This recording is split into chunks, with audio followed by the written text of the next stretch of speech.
In this lesson, we're going to explore responsible disclosure programs. Responsible disclosure is a term used to describe the ethical practice where a security researcher is going to disclose information about a vulnerability in a software, hardware, or online service in a confidential manner to the relevant stakeholders, such as the software developers themselves or the company who created the product or service. With responsible disclosure, our goal is to allow the affected party enough time to address the vulnerability before a public disclosure occurs.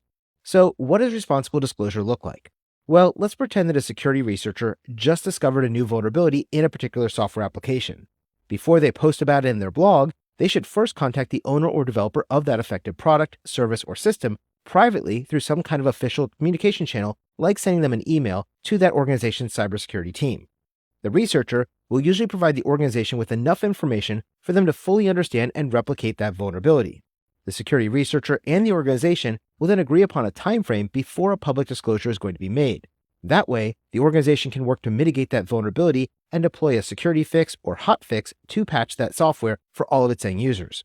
Now, once the vulnerability has been addressed, or after the expiration of the agreed upon time frame, the researcher will then be allowed to disclose the information publicly to the rest of the cybersecurity community.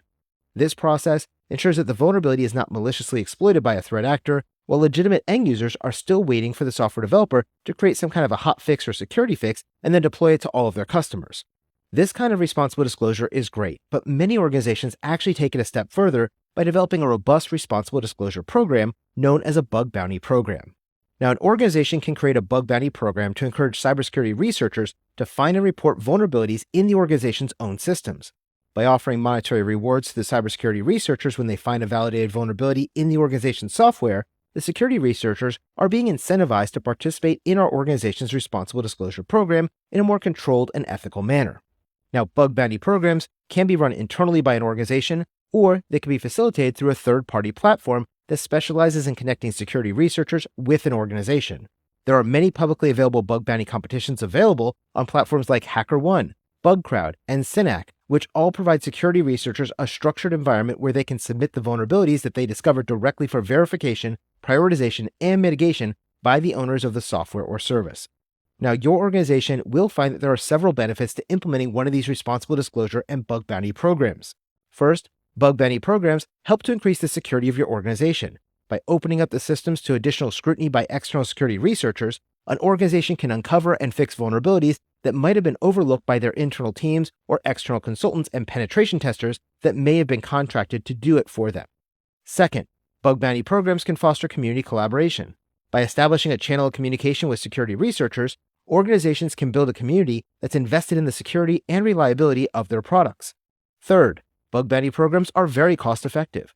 Traditional security assessments and penetration testing can be really expensive to perform, but a bug bounty program allows the organization to only pay for vulnerabilities that were found in their software, and the compensation level can be based on the severity or seriousness of the vulnerability that's being submitted by that cybersecurity researcher.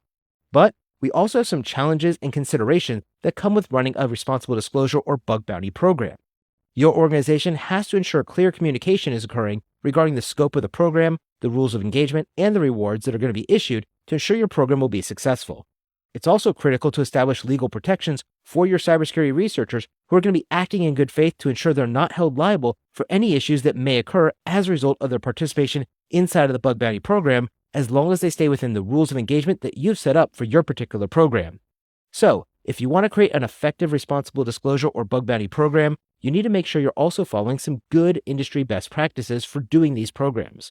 Your program must have a clearly defined scope so people know what is and is not part of your program in terms of what they're allowed to do. Also, you want to clearly tell your researchers what testing or probing is going to be allowed and on what systems. That way, they can make sure they're not affecting your operations while they're still trying to find all these security vulnerabilities. Your organization should also establish a proper communication channel to ensure there's a clear, responsive channel for reporting any vulnerabilities that a cybersecurity researcher finds. Additionally, your program needs to set up some sort of a reward structure that will clearly define the available rewards or bounties for any newly discovered vulnerabilities, and the levels of these bounties are going to be in alignment with the risk and potential impact of the discovered vulnerability.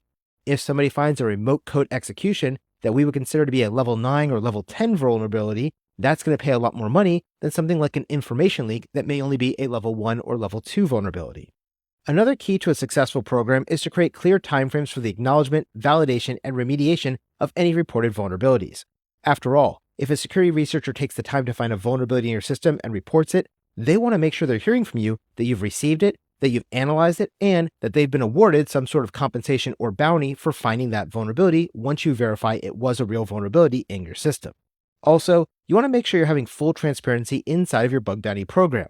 That way, once the vulnerabilities are resolved, you can also share what you learn with others in your community or your industry so that all of our systems can become more secure over time. So remember, when we talk about a responsible disclosure, we're talking about a term that's used to describe an ethical practice where a security researcher is going to disclose information about vulnerabilities in a piece of software, hardware, or online service in a confidential manner to the relevant stakeholders. Responsible disclosure and bug bounty programs are going to represent a collaborative and proactive approach to cybersecurity by engaging with the wider security community to create a more secure and robust digital landscape. These programs can turn potential adversaries into allies by leveraging the collective intelligence and skills of the global cybersecurity community to find vulnerabilities in our organization's products and services too.